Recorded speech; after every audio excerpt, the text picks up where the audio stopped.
Bom dia, boa tarde, boa noite. É Flávio Calazans, Zanzans, comendo um tempura. Esse é o tempura.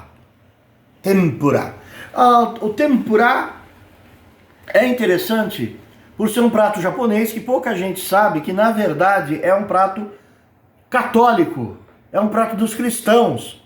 Porque quando os jesuítas chegaram em Nagasaki, a cidade de Nagasaki do Japão, na época do shogunato, eles tinham os tempora. Tempora em latim são os tempos. Então a quaresma é um tempo em que você não come carne. E toda sexta-feira, para os católicos, cristãos originais, não se comia carne. Então eles inventaram esse prato que é um empanado de vários legumes, vagem, cenoura, nabo, o que tiver, e camarão, algum tipo de peixe, marisco, que são os peixes. Tá bom, fala. São os peixes, são os frutos do mar, que não é carne. Então o tempurá se tornou famoso no mundo, virou culinária japonesa, mas pouca gente sabe que na verdade é um prato católico, é um prato cristão, que é o prato do jejum da sexta-feira, o jejum de carne e o jejum dos 40 dias da quaresma. Sobre Nagasaki, tem uns filmes que são interessantes de assistir. Vamos colocar um primeiro. Este é um filme em português, Os Olhos da Ásia. É a história de um dos primeiros japoneses de família nobre, que vai até o Japão. Ele é criança ainda, ele é levado pelos jesuítas, de uma família de samurais, de senhores feudais, né, de daimios, e ele vai ser ensinado, ele vira padre, ele vai para o Vaticano e vira padre. E quando ele volta, isso é baseado num livro de um kakure cristão.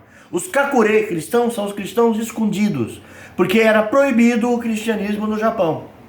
O Japão era shintoísta, adorava os ancestrais, havia um pouco de budismo e um pouco, o zen budismo, né? E um pouco de taoísmo, que vinha da China.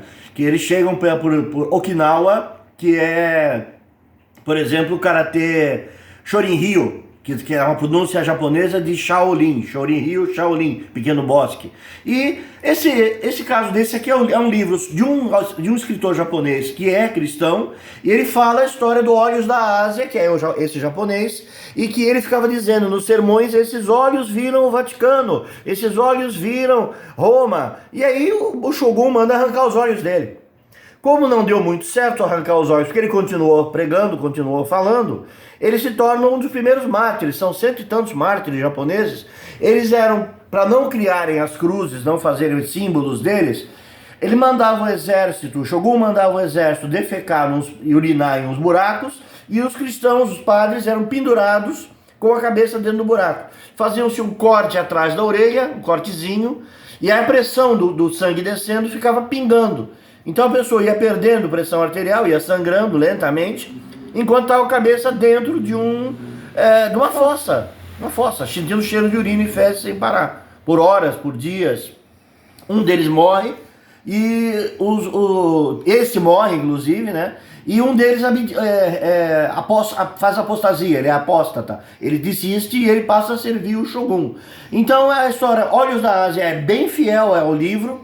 Ela é contada em dois tempos, é o Nagasaki de hoje. Eles estão, a Charlotte Rampling, a filha do Charlie Chaplin, ela vai passeando pela cidade e tal, nem lembro o nome dela, né? Bom, mas ela anda pela cidade e eles vão mostrando trechos, porto, museu, o lugar onde eles desmancharam as caravelas para aprender a fazer navio com calado, né? E toda a colonização cristã. Tem um outro filme sobre esse mesmo livro que chama-se Silêncio, do Scorsese, que mostra alguns casos de crucificação, mas é uma distorção horrorosa da história. O filme é muito desinformador. Não, estou mostrando para não assistir Silêncio, não assistir e assistir Olhos da Ásia. E toda vez que você passar numa feira e olhar um tempurá, lembre-se que o nome vem do latim tempora. São os tempos, é o tempo do jejum. São os tempos dias. litúrgicos. Os tempos litúrgicos, que é o calendário litúrgico. Tempurá, Flávio Calazans.